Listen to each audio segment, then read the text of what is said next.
Nós fizemos, no final da tarde de hoje, enviamos a militantes e simpatizantes do PSD em todo o Brasil um torpedo com a seguinte enquete: como melhorar a educação pública? Com formação continuada do professor, com um currículo mínimo nacional ou com mais investimentos? Para participar, basta que você envie um torpedo, que é uma mensagem de texto, não é? Para o seguinte número: 6182895555, digitando apenas A, B ou C para escolher uma das respostas. O resultado a gente mostra no final do debate de hoje. Nós também fomos às ruas de São Paulo ouvir a população a respeito da questão do ensino público no Brasil. Temos algumas perguntas gravadas aqui para os nossos debatedores. Vamos à primeira? Gidalfo Figueira, trabalho com vendas, e a minha pergunta é: por que se investe tão pouco em professores? Quem quer comentar? Alexandre? Olha, a gente pode sempre investir mais nos professores. Aqui na cidade de São Paulo, o nosso presidente nacional do PSD, o prefeito Kassab, ele mudou a carreira dos professores, ele investiu em formação vinculada à questão da sala de aula, ou seja, a formação continuada do professor estava vinculada ao projeto pedagógico da Secretaria e da rede municipal, e investiu também no salário. É importante trabalhar com questões como a professora Guiomar acabou de colocar. Nós precisamos investir na formação inicial dos professores, discutir se essa formação inicial está adequada, e no meu entendimento não é adequada, para os desafios que nós temos pela frente, e trabalhar com projetos estruturados. O professor muitas vezes chega à escola e se sente órfão no processo de ensino e aprendizagem.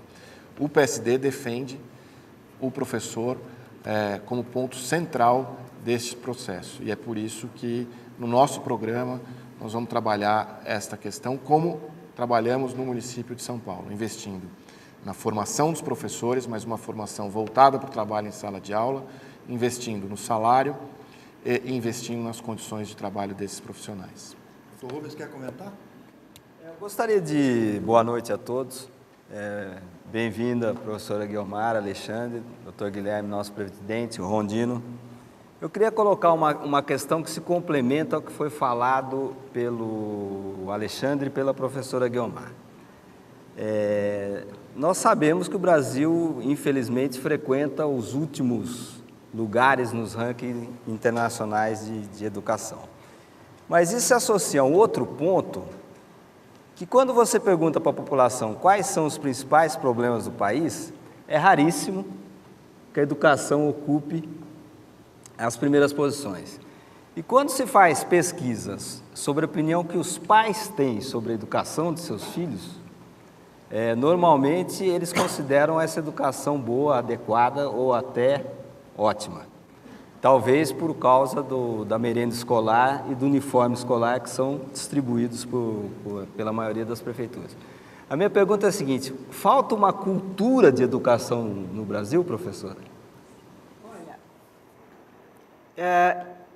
veja só, o pai e a mãe trabalham e eles põem o filho na escola. Eles chegam na escola e encontram um professor, sala de aula, isso já não está faltando mais. Eventualmente, eles têm, inclusive, Bolsa Família. Tem escola, tem professor, tem sala de aula, tem diretor, e às vezes até tem Bolsa Família. O que um cidadão comum, que talvez não tenha ido à escola, ou pelo menos não tenha completado toda a escolaridade, iria pensar: esta gente deve saber o que faz. Quer dizer, eu estou colocando meu filho na escola, está escrito escola na porta. Em princípio, ela sabe ensinar, não é? E ele talvez não se julgue em posição de arguir a competência, ou a clareza, ou a organização da escola, não é? Ele considera que, às vezes até considera que é um favor, não é? Que essa escola é um favor.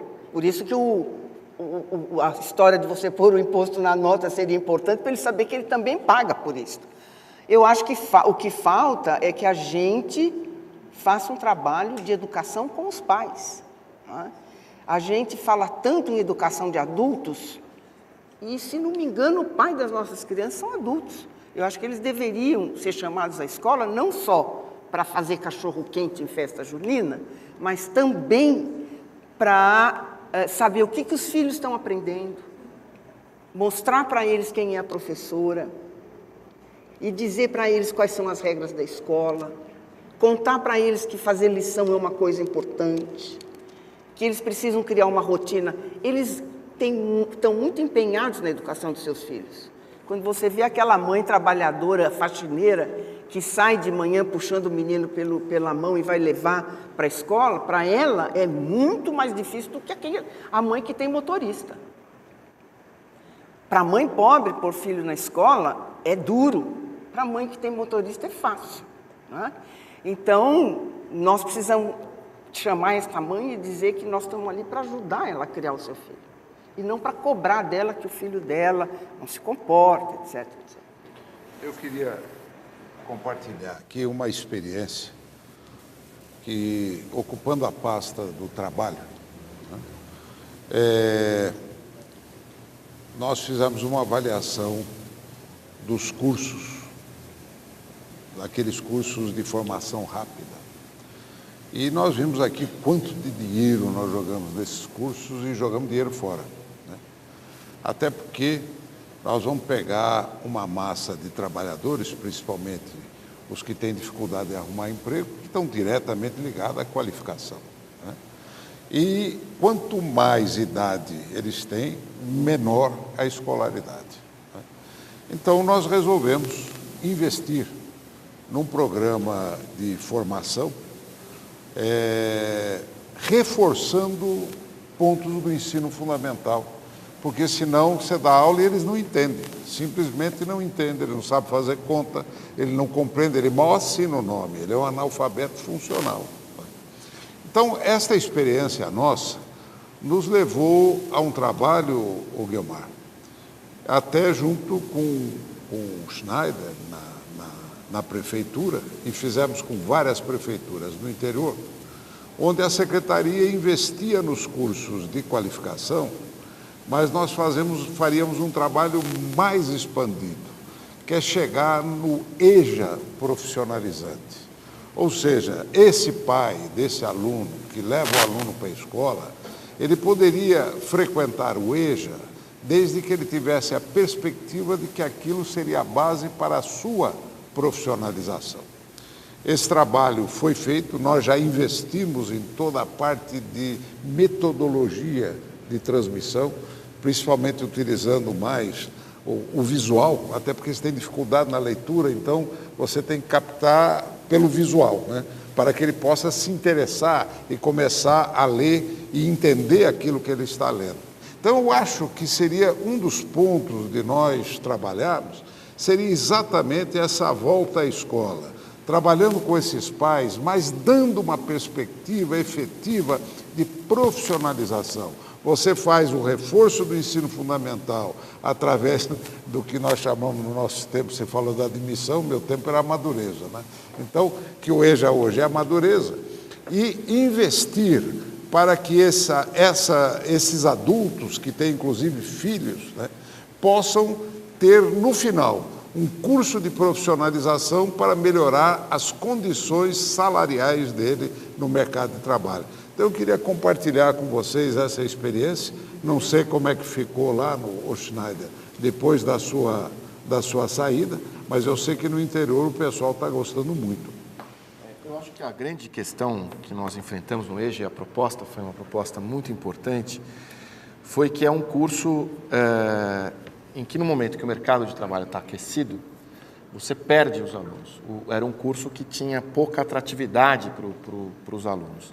À medida que a gente coloca um componente profissionalizante, em que o aluno vê que ele vai sair de lá com um diploma que é importante para ele ter empregabilidade, que é o próprio diploma do ensino fundamental, aliado a um outro que reforça essa qualificação, que é o profissionalizante, ele acaba tendo mais interesse e não deixa a escola. A escola era um entra e sai, porque entre estar lá e arrumar um emprego, mesmo que seja temporário, o emprego era algo que no curto prazo satisfazia mais. Então, juntar o componente profissionalizante com a educação de jovens e adultos é um programa importantíssimo e que, enfim, até o momento não houve continuidade, mas espero que isso volte, porque isso dá qualidade e traz o interesse, mantém o interesse dos alunos em não sair, não deixar a escola sem completar o ensino fundamental. Eu, inclusive, advogo,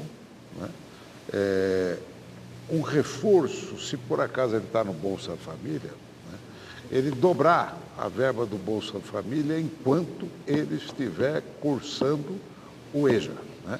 Então, com isso, você tem a evasão diminui muito e o resultado que nós podemos alcançar seria um resultado até para uma saída, ou seja, diz que não se deve falar da saída do Bolsa Família, mas é uma porta de entrada para o mercado de trabalho, efetivamente.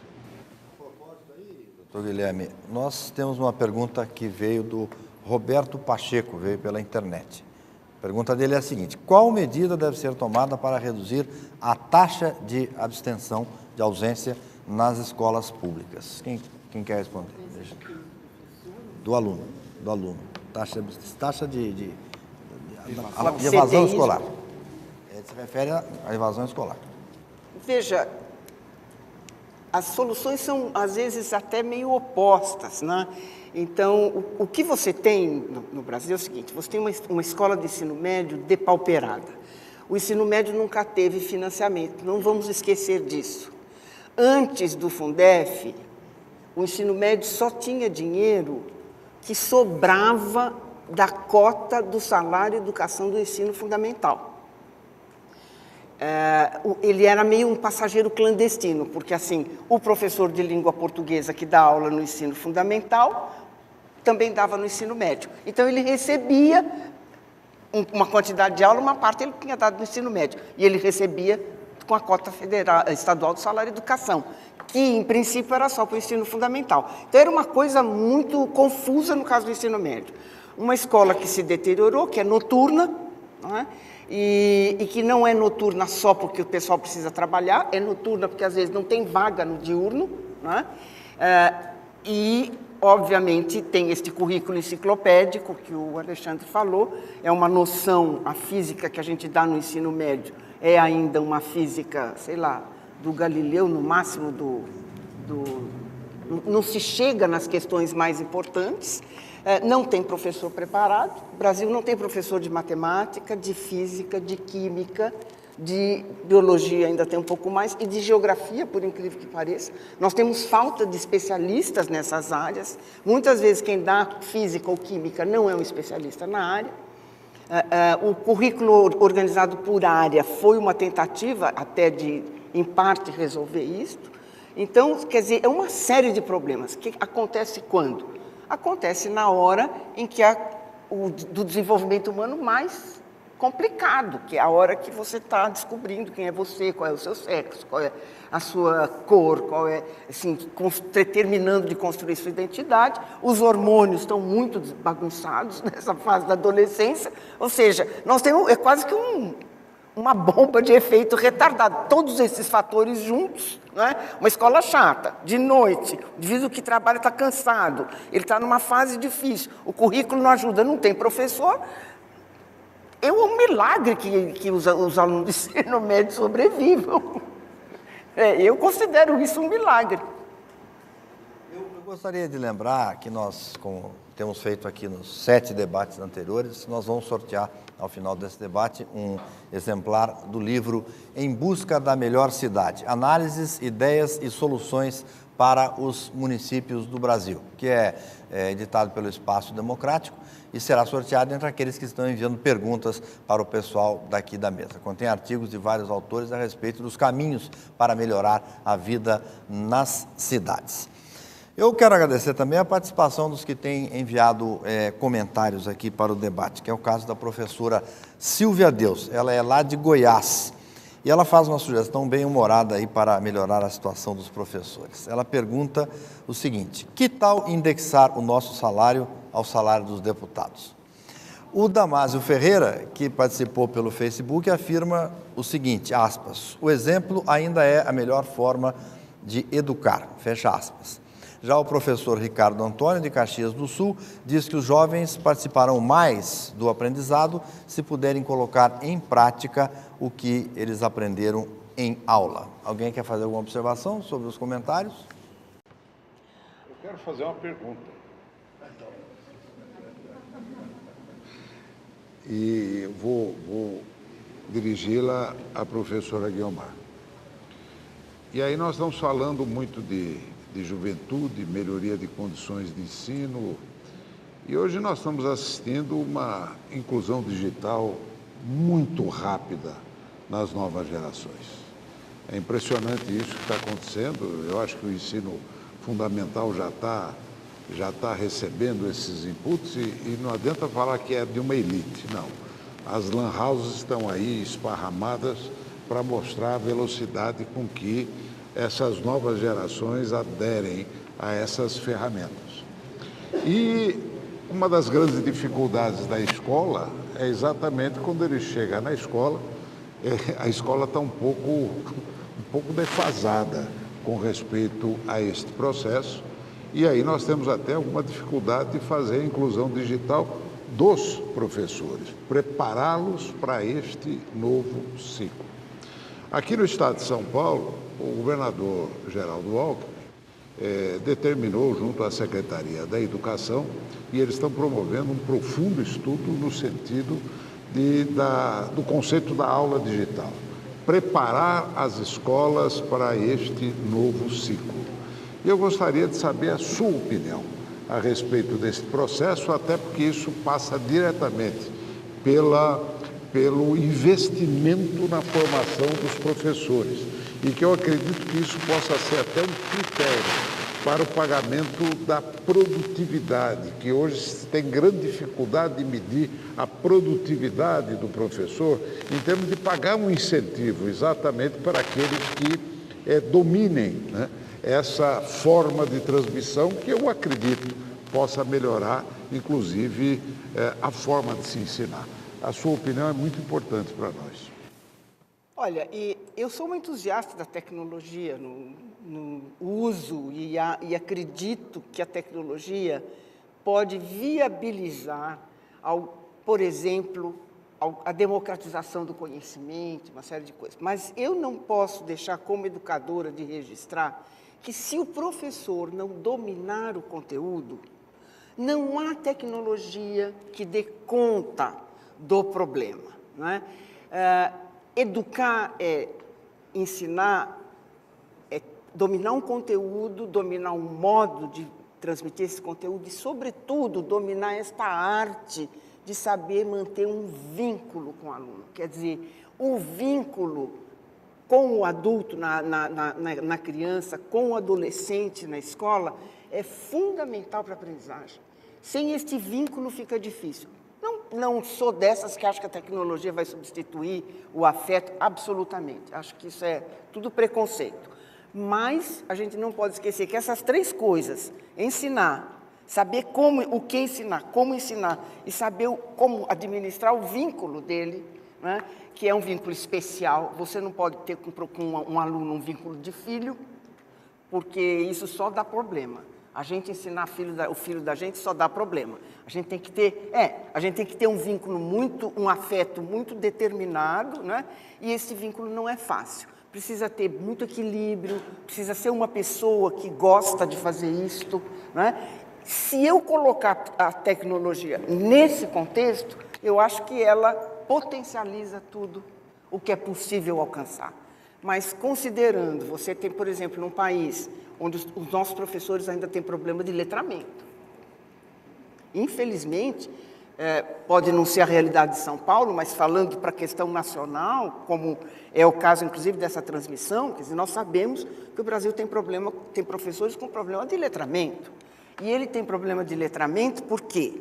Porque ele foi na escola pública, ele é pobre, professor no Brasil é pobre, ele vai para a escola pública, ele aprende mal porque a escola pública está em crise, Ele não consegue entrar na universidade pública porque esta universidade, cujo pai é Dom João VI, nunca teve interesse de educar professor. Ela gosta de educar engenheiro, médico, advogado, professor não. Então, ele paga para uma universidade privada sua formação. Ele tira do bolso dele e põe lá. Termina um curso de má qualidade, porque ele não pode pagar mais do que um X. E este X não é suficiente para dar um bom curso. E nós temos esse preconceito de não pode pôr dinheiro público em escola particular. Então, nós não subsidiamos. Né? A universidade privada ou a faculdade privada é que dá esse curso. E ele volta para onde? Ele volta para a escola pública. Porque ele não vai conseguir dar aula na escola particular, ensino fundamental e médio. Então, nós temos esse círculo perverso. O que eu acho que a tecnologia, vice-governador, pode ser um grande potencial é para romper este círculo da formação do professor. Quer dizer, não só ensinar o professor a ensinar com a tecnologia, usar a tecnologia para ensinar o professor. O professor precisa saber matemática, língua portuguesa, história, geografia, ciências. Eu posso fazer alguma coisa como a Khan Academy ou o telecurso, ou qualquer outra coisa, uma tecnologia que permita você fazer cursos à distância. Acho, por exemplo, que a Univesp, no estado de São Paulo, é uma enorme esperança nesse sentido, porque ela pode formar professores de modo de qualidade mais barato do que o curso que ele vai pagar à noite, e que ele não pode pagar mais do que isso. Quer dizer, a gente sabe disso. Os 2 melhores cursos de formação de professor do Brasil estão em São Paulo. Só não vou dizer o nome porque fica muito chato isso. Esses 2 cursos vivem em crise permanente de dinheiro. Eles estão sempre pensando que vão fechar amanhã, contando aluno para ver se no fim do mês dá para pagar a folha de pagamento. E não são escolas baratas. Assim mesmo tem problema. Quer dizer, eu acho que uma das coisas que o PSD poderia pensar é num bom programa de parceria com o ensino privado, para que este ensino privado se comprometesse com uma formação de professores de qualidade. Em troca disso, vamos pagar. Como eu faço o ProUni, mas um ProUni só para professor. E não um ProUni em geral, como está sendo feito. E o incentivo para a carreira, né? E o incentivo para a carreira. Quer dizer, se a universidade privada puder ter um subsídio, ela tem condição de dar um curso de melhor qualidade. Eu não acredito que a universidade privada dê curso ruim porque ela quer. Ninguém faz nada errado porque quer. As pessoas fazem as coisas erradas porque ou não têm conhecimento ou não têm dinheiro. Esse é meu modo de ver, pelo menos. Eu sou muito otimista nesse ponto.